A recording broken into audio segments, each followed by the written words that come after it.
Hello mga kakilay, magandang araw. So ngayon ituturo ko sa inyong lahat kung paano mag-request ng repair sa GFiber Prepaid Wi-Fi. Punta lang tayo sa help at piliin ang account. Number sa GFiber Prepaid. Piliin ang GFiber Prepaid concern and then troubleshoot my device. I can connect to the internet. Let's start.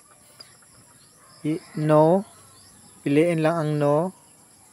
Piliin pa rin ang no. Tapos request for repair.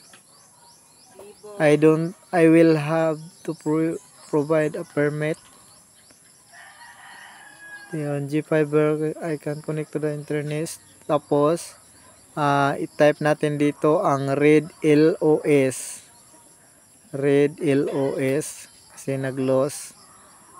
Tapos ilagay natin dito ang date kung kailan nangyari.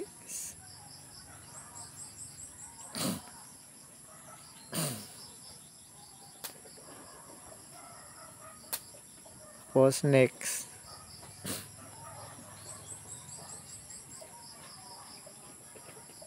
At ilagay natin dito ang date ng pag-repair.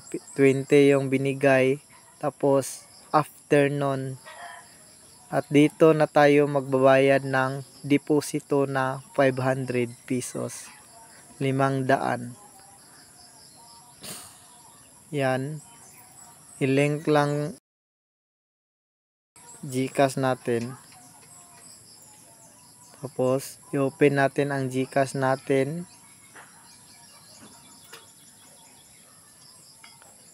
Open GCash. Kailangan pag mag-request ng repair, naka-login ang GCash sa cellphone kung saan nag-request ng repair. At i-open natin ang GCash natin. Yan, i-open natin ang GCash. Yan. Kailangan ng MPN, yung 4-digit number para ma-open yung GCash natin. Hintayin lang natin kasi nag-processing pa. Yan. Tapos yan na ang na-link na yung GCash natin sa Globe Telecom. Yon, hanging in there will be a repair. Agree lang natin na nagbabayad tayo ng 500 pesos bilang deposito. Pay PHP 500. Yan, processing. Proceed lang natin mga kakilay.